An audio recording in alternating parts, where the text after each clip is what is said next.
इस कहानी का उद्देश्य किसी की भावनाओं को ठेस पहुंचाना नहीं है, बल्कि मनोरंजन करना है। इसे अन्यथा ना लें।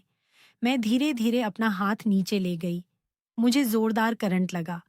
मुझे लगा आर्यन सचमुच अब बच्चा नहीं रहा। My God! मेरी आंखें फटी की फटी रह गई। कहानी बहुत ही इंटरेस्टिंग और रोमांटिक है दोस्तों। इसे बनाने में बहुत मेहनत लगती है। अगर आप चैनल पर नए हैं तो चैनल को सब्सक्राइब जरूर कर लीजिए। मेरा नाम नमिता है। मैं 26 की बहुत ही खूबसूरत महिला हूँ।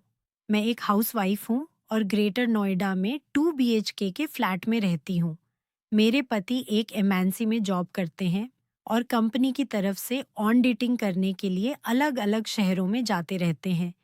मेरी 1-2 साल की बेटी और इसके अलावा घर में मेरे सास-ससुर हैं। भगवान की दया से पैसों की कोई कमी नहीं है। घर गृहस्थी बहुत अच्छे से चल रही है। बस जीवन में एक ही कमी है कि मेरे पति कई कई दिन घर से बाहर रहते हैं। मेरा मायका रायबरेली में है। पिछले महीने की एक सुबह मेरे मायके से मेरी माँ का फोन आया कि आर्यन का एग्जाम है गाजियाबाद में। अगर तुम्हें कोई दिक्कत ना हो तो वह तुम्हारे पास ही कुछ दिन रुक जाएगा। मैंने कहा, मम्मी, इसमें दिक्कत कैसी? आर्यन मेरे पास आराम से रुक सकता है। मैं बहुत खुश थी कि मायके से कोई आ रहा है। कुछ दिन तो अकेलेपन से निजात मिलेगी। आर्यन के बारे में मैं यहाँ आपको बता दूं कि वह रायबरेली में मेरे साथ ही स्कूल में पढ़ता था। उसके पापा और मेरे पापा दोनों साथ में ही जॉब करते थे, इसलिए उसके साथ घरेलू संबंध थे। मैं और आर्यन दोनों ही अपने घरों में इकलौते हैं। 12वीं बाद मैंने बीए में एडमिशन लिया और वह बीटेक करने मुंबई चला गया। फिर कुछ साल बाद मेरी शादी हो गई। मेरी शादी 4 साल पहले हुई थी। शादी के बाद मैं उसे एक बार ही मिल पाई हूँ। अब पहली बार वह मेरी ससुराल में आ रहा था। मेरे सास ससुर जो कुछ दिन के लिए बाहर ट्रिप गए थे, उन्हें मैंने फोन करके बताया। वह भी बहुत खुश हुए। बोले, अच्छा है, अब मुझे तुम्हारी चिंता नहीं होगी। अगली सुबह आर्यन आ गया। जैसे ही मैंने दरवाजा खोला, मुझे देखते ही आर्यन मुझसे लिपट गया। मैंने कहा, आर्यन, तू तो मुझसे भी लंबा हो गया है, लेकिन तेरा बचपना नहीं गया। आर्यन ने मेरी बेटी को गोद में ले लिया। इस बीच मेरी बेटी आर्यन से बहुत घुल मिल गई। आर्यन फ्रेश होने के लिए चला गया। मैंने चाय बनाई और दोनों चाय पीते हुए बातें करने लगे। पुरानी बातों को याद करके हम दोनों ही बहुत खुश हो रहे थे। फिर मैं घर के कामों में व्यस्त हो गई और वह आराम करने लगा। रात को 9 बजे डिनर हम दोनों ने साथ में ही किया और सोने की तैयारी करने लगे। मैंने कहा, आर्यन, तुम मेरे बेडरूम में ही सो जाओ। मेरा बेडरूम काफी बड़ा है और स्कूल के टाइम की बात करेंगे। आर्यन बोला, ठीक है, जैसा तुम कहो। डबल बेड पर एक कोने पर मैं लेट गई, एक कोने पर आर्यन लेट गया और बीच में मेरी बेटी। आर्यन मेरी बेटी के साथ खेलने लगा। मैंने कहा, आर्यन, अब कल खेलना। लाओ, इसे मैं सुला देती हूँ। थोड़ी देर में मेरी बेटी सो गई। हम लोग स्कूल के दोस्तों की बातें करने लगे। कौन कहाँ है, क्या कर रहा है, वगैरह वगैरह। थोड़ी देर में आर्यन को नींद आने लगी और बोला, अब मैं सो रहा हूँ। मैंने लाइट बंद कर दी और नाइट लैम्प जला दिया। आर्यन सोते हुए बहुत अच्छा लग रहा था। गोरे गोरे और उसके पतले पतले होंठ। इतना काफी था मुझे भटकाने के लिए।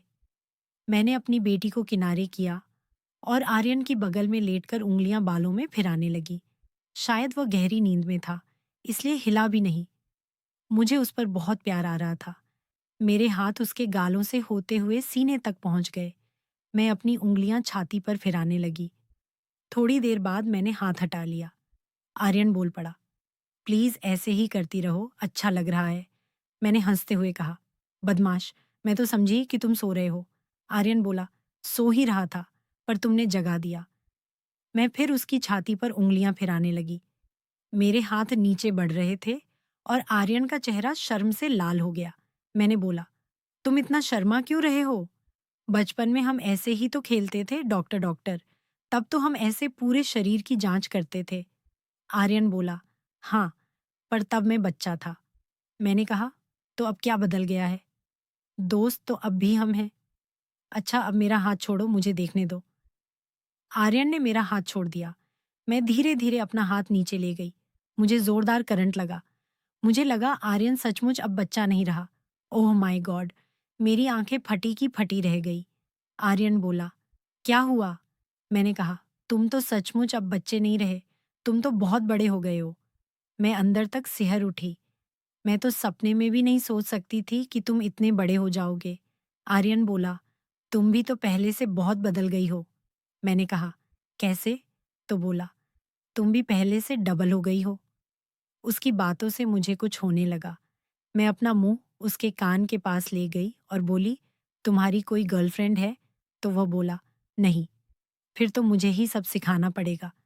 मैंने शुरू किया और बिल्कुल धीरे से पूछा, कैसा लग रहा है? वह बोला, बहुत अच्छा। मैंने उसके कान में धीरे से पूछा, आगे करना है? आर्यन का चेहरा एकदम लाल हो गया, एकदम चुप। मैंने फिर पूछा। इस बार वह बोला, मुझे कुछ नहीं आता। मैंने कहा, कोई बात नहीं। उसे बहुत शर्म आ रही थी। आर्यन मेरा गोरा शरीर देखकर बोला, तुम तो बहुत सुंदर हो। फिर वह सहलाने लगा। मेरे अंदर आग लगने लगी।